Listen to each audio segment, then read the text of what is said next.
Welcome to The Crooked Climb with Suzanne and Denise. Life and business are not linear. Let's get moving with honest, reliable, and unbiased information you can use to master life and business. We've all experienced life's ups and downs. In this show, Suzanne and Denise are committed to moving onward, upward, and most of all, learning from the biggest challenges we face in life and business. Join in the conversations with experts in their respective fields of health, wellness, personal development, fitness, and fun. And that's not all. Your path to self-mastery starts here. No climb is a straight line. Goals are achievable with clear targets. The ascent begins now.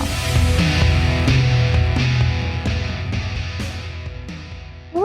Well, hello there, my friend. Hello, hello. How are you? How are you? I'm awesome today. How's your day going? Well, I'm really excited for today's topic. Are your taste buds numb? This is pretty Comfortably interesting. numb or uncomfortably numb? Well, typically, this time of year, I get super excited for all the spring foods. But here's what I'm noticing. The foods that I typically enjoy aren't really tasting the same. And I'm not putting quite as much effort into my cooking lately. So this topic is super timely. We all know that the amount of salt and sugar that we eat, there may be a reason behind that. Maybe cravings, maybe taste preference, maybe how we grew up. But your taste buds might actually be numb from eating too much sugar or salt. And this is really interesting. Overconsumption of sugar and salt can change your taste buds, but luckily it's reversible. And we're going to talk about some cool tips today. Hello and welcome to The Crooked Climb, a podcast like no other. We're going to have a really honest conversation today about sugar and salt and your taste buds, and give you some tips so you can get your taste buds kind of refreshed and reattracted to healthier foods. We're also going to engage in a conversation for those of you joining us in our live studio audience. We're going to go into a breakout room later and go deeper on these topics and give you a chance to ask questions and go a little deeper with Denise and I. So I'm Suzanne Taylor, founder of Tailored Consulting. My background is nutrition, fitness, and business. And this is my friend Denise. Say hello, Denise. Hi, everyone. I'm Denise Stegall. I'm the CEO and curator at livinghealthylist.com. See, Living Healthy List. What we do at livinghealthylist.com is we give you honest, reliable, and unbiased information in health, wellness, personal development, and bringing more fun into your life. So welcome. Thank you for being here today. So Suzanne, let's start with, we talk about taste buds, taste, and how, the more junk food and the more processed foods that we eat, the less we're actually tasting real foods. Yeah. Our taste buds are getting so used to that processed taste, that processed flavor. But when we kind of bring it back to the basics, bring it back down to level one, there are 5 flavors or 5 tastes that your taste buds actually can pick up. And each of them generally touches on a specific place on your tongue. And those are sweet, like honey and strawberries, cake, even cake because it's sweet, sour, cranberries, cherries, vinegars, anything like sauerkraut or kimchi, bitter, coffee, Brussels sprouts, think arugula and endive, salty, like we mentioned, natural salty, like olives and capers and soy sauce. We talked about that before, you and I. Yeah. And then the 5th one is what I always would have called savory. And I remember years ago, my aunt asking me, I was hungry one time when I was visiting, and she's like, are you looking for sweet or savory? And I didn't exactly understand savory. I know what she meant, that it wasn't sweet, like I didn't want cake, but what was that savory flavor? And back in 2002, this is interesting. The people were doing research on taste buds because that's what researchers do, right? And they came up with a different word for savory. And most of us have heard this word now, and the word is umami. And in Japanese, it means the essence of deliciousness. Essentially, what it means to me is it's kind of that layering of flavors. So when you're cooking a meal, you don't want to just have it, you don't just put one spice in, right? You put a couple of different spices, and that adds to that leveling of flavor, that umami flavor. Think meaty, think cheese, cured meats, mushrooms. That's a very natural thing. When you think of a mushroom, nothing tastes like a mushroom, but you can't really explain the true flavor. And that's this umami flavor. And what umami is, I think this is kind of cool. It actually is an enzyme that's called glutamate, which occurs naturally in your body, in a lot of these foods, like I mentioned, especially cheese and meats. Not to be confused with monosodium glutamate. That's different. So glutamate is a natural thing. Monosodium glutamate, that's a bad thing. I have a question. So isn't glutamate is that one of the amino acids that help with protein? Doesn't it have something to? Yeah. Okay. Yep, exactly. It is. I think I said it was an enzyme. It's you're right. It's an amino acid. So exactly. So glutamate is something that is naturally occurring in your body that you obviously need. So when it comes to your taste buds and flavors, these are the flavors that you can actually taste. But again, with all of the extra sugar that we eat, think of everything you buy that's in a package has added sugar or it has added salts. And so our taste buds have gotten to the point where if you eat something, just a strawberry, it's not as sweet. So what happens? You put whipped cream on it or you put sugar on it. And that's the flavor that your taste buds are now used to, as opposed to that natural sweetness. So one of the things I wanted to mention with umami, there's a great resource that I'll post about umami, and it kind of gives you a little bit more of an explanation. But I think it's really interesting to read through, because there's always those aha moments. And I think there's a handful of aha moments in that article. So. Yeah, I'm like having one now about that that flavor, how, if your meals are more balanced with that umami, savory deliciousness, so you're using a blend of all the different tastes, that you're actually going to be more satisfied because you're getting that building block of protein, that amino acid, and that actually contributes to the feeling of fullness. So any of those amino acids, especially the ones that come from red meat, that people like me who don't eat that much red meat, it's probably been months since I've had any red meat, I'm missing those amino acids. So if I don't supplement with something, my body is actually craving those building blocks of protein. It's harder to build muscle, harder to lose fat. Like I'm having this like, you had aha moment. Yeah, that makes a lot of sense. And truly, that's one of the reasons why I believe eat real food. I don't at Living Healthy List, we really don't focus on taking full food groups out of diet, unless it's for a medical reason or personal reason, because each food group does provide your body with a piece that you absolutely need. Yeah.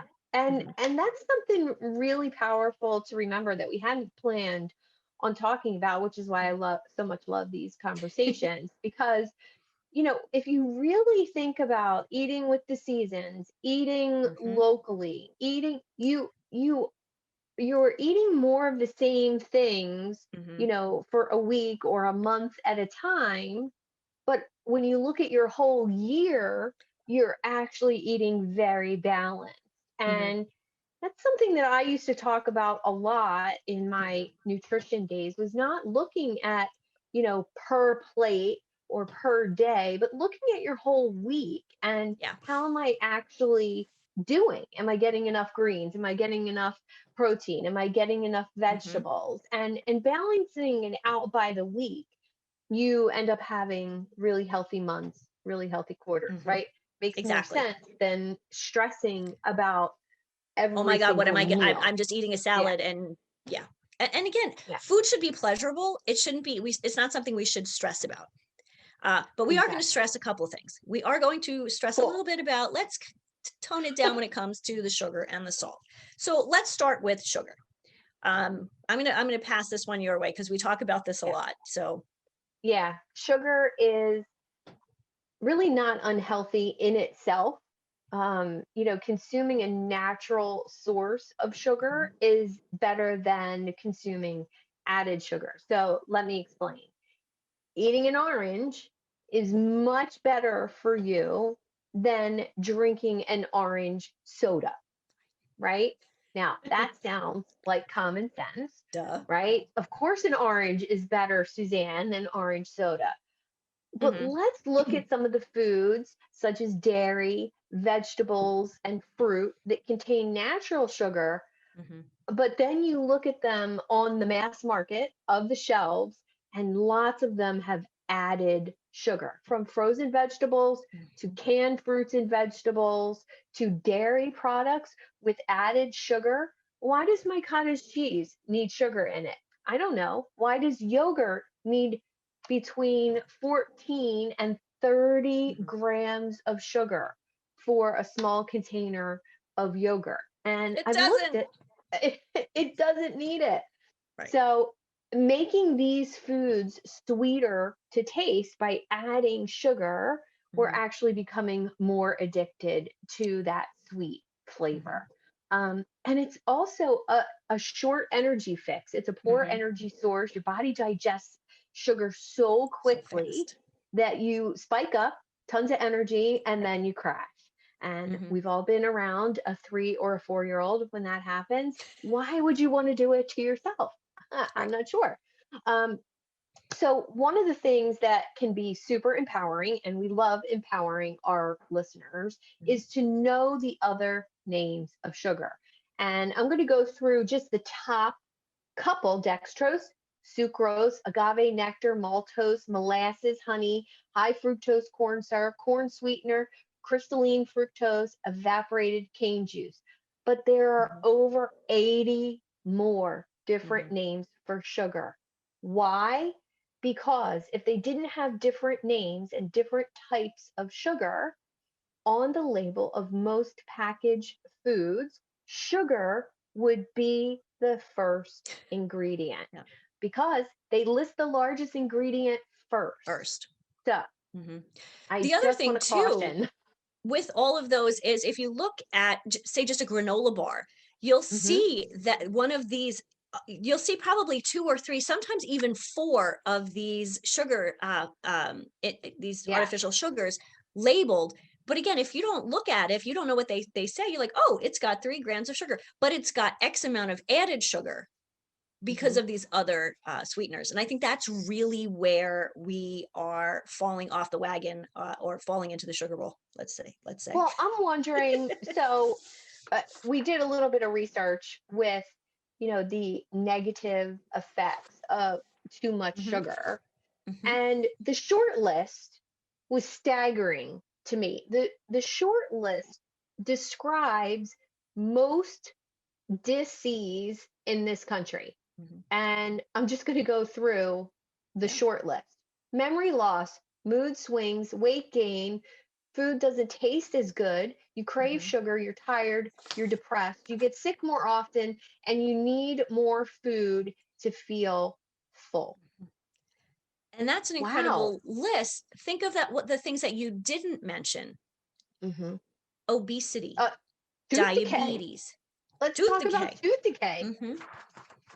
I mean, Um, hmm I'm just thinking back to my dental hygiene days, and I've never had a cavity. But I can't believe I can actually still say my it. family, we're English, we have bad teeth. I I know, can't say that I right? haven't had a cavity. But I honestly believe the reason I've never had a cavity is because I was not exposed to sugar when I was a kid Mhm. at all, ever. I mean, until I was a young teenager. So my teeth were already formed. Right. And that has changed so much Mhm. in the last 50 years that kids nowadays have so many more cavities. And at So, younger ages. yes, Mhm. 2, 3, 4 years old when that was unheard of, Right. 50, 60 years ago. Mhm. So, That's true. if not for yourself, take a look at the sugar that's in your fridge right now for your kids and their Yeah, teeth and their health long term. absolutely. So we know sugar is bad for us, and we have these conversations everywhere. This isn't something that is actually news to people, but I think Right. the more we talk about it, and the more we talk about the side effects, that's really how we're all gonna kind of get off the wagon, the sugar wagon. So let's quickly Absolutely. move over, and I'll just touch on this a little bit because I really want to focus on, on steps to take sugar and salt out of our diet. But salt is another problem. And this isn't something that I really crave anymore, but I remember craving salt all the time. I love potato chips. I love popcorn. And these are things that I'd always have in my refrigerator. But when you think of salt, salt is, or mineral salt, is absolutely identical to the elements of which our bodies have been built. Mhm. Originally found, where do you find mineral salt? Mineral salts are found in primal oceans, mostly dried up oceans that are like in the Himalayas, Himalayan sea salt. Those are Mhm. really good mineral salts. They don't have they haven't been processed the way table salt is. Think about when you think about salt, and in your body, how it is natural in your body. You have salty tears. When you perspire, it tends to be a little salty. So salt is actually something your body does need to a degree. Mhm. But we take it to that next level. High sodium table salt, which is what most of us buy, in the little thing with the little girl with the umbrella. Yep. That is a very different type of salt and is associated with high blood pressure and heart disease. We all know that when somebody we know who has been diagnosed with heart disease, they're told you have to take salt totally out of your diet. Mm. That's not completely true. You need enough salt to keep your body balanced, but table salt is the first thing that needs to go. And there's so many great flavors that can replace that table salt. Now, if you do have the Himalayan sea salt, and some of those higher end mineral salts, and they are a little bit more money than the stuff you buy at the supermarket, but not a lot. But you don't need as much. And now, even my local Walmart, ShopRite, Hmm. the larger chain grocery stores, they all have the pink salt or the black Yep. salt. Hmm. And those more exotic salts, you need Hmm. very, very little to get a really nice flavor. And I will Yep. definitely say I lean towards the salty preference. Hmm. And half of my house does and half of my house doesn't, so it's a Hmm. interesting combination for I'm us. sure. But I love experimenting with different types Hmm. of healthy salt, Yeah. salt that's not processed, it's Hmm. not bleached, it's not chemically changed at Changed. all. Right. Because, like I said, our body needs salt. And think of, potassium, magnesium actually need sodium to regulate in your body and to balance that, your nervous system and your muscle Mhm. impulses. Because think about it. I mean, especially if you're an athlete or somebody who tries to be an athlete like me. Mhm. um, when I've had a good workout, the first thing I know I need is magnesium, but I've sweated out all the natural salt. And so you have to bring those back together at the same time. And so there's a balance, and it really is about the type of salt that you're ingesting. And I Yeah. will add a little bit in our show notes later on. We'll talk a little bit more about the benefits of mineral salts, and really how they can benefit your body in ways that you're really probably not even thinking about. Yeah, I think we have a lot of research in the sugar and the salt Mhm, department that really didn't have time to make it into this discussion, right? We wanted to really get to the point with the action steps that you mhm, can start to clean your taste buds and start tasting food, you know, more in its natural state, and get to the point where you could eat a salad without dressing so that you mhm, can taste each of the individual items in the salad, and actually it has so much flavor, it's bursting with flavor actually. mhm, And when you get to that point and you can experience all the different tastes in a salad or soup without masking it with cheese or salt mhm, or sugar, it's really amazing to be able to taste a dish of food. I've mhm. often marveled at the chefs on TV who can bite into something and they can taste this and this and that. Like Mhm, I love that ability, but you can't do things like that with taste buds that are used to too mhm, much sugar. mhm. So let's talk a little bit about like how do we actually reset and kind of cleanse the palate from the junk food, the processed foods, and which contain the sugar and the salt. Yeah. Well, I think the first thing you have to do is be willing to eliminate Mhm, the extremes of the sweet and the salty. mhm, If not, take it all out for a week or two. That's what everybody mhm, used to ask, like, how long does it take? And in reality, it takes about 2 weeks for your taste buds to actually turn over, for mhm, this actual cells to turn over, and you actually get to start over with mhm, fresh new taste buds. So if you eliminate those foods for at least a week, if not two, mhm. those foods that you're used to eating all the time, your taste buds Yeah. begin to adjust and get Mhm, more sensitive, which is mhm, really cool. mhm, um, and the cool part is it doesn't have to be a diet, it doesn't have to be, shakes or smoothies that you do. mhm, You can just eliminate processed foods, mhm, things in a package, things with added sugar or processed meats are very high mhm, in salt. Don't go out to dinner for a week or two and try some mhm, other spices. Get like really inquisitive with some of mhm, those Middle Eastern spices, or experimenting with different combinations. mhm. And you mentioned in our research that you love that Trader Joe's everyday seasoning, Oh, I love that and that stuff. I have like 2 or 3 I of them. love I love it too. Mhm, Um, and it's really such a great combination on mhm, chicken, on fish, on vegetables, and it's that nice combination of spices and herbs without the mhm. sodium, which Right. and then gradually taper down the Mhm, salt and mhm, gradually increase those other spices mhm. to see where your taste buds lie. Some Yep. people like spicy, some people I are a like little bit spicy. more sensitive. Yeah, I like spicy too.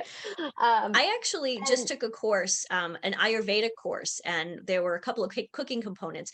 And we used spices that I have in my cabinet, but really didn't mm, use very often. But it was the combination of them that were absolutely fabulous.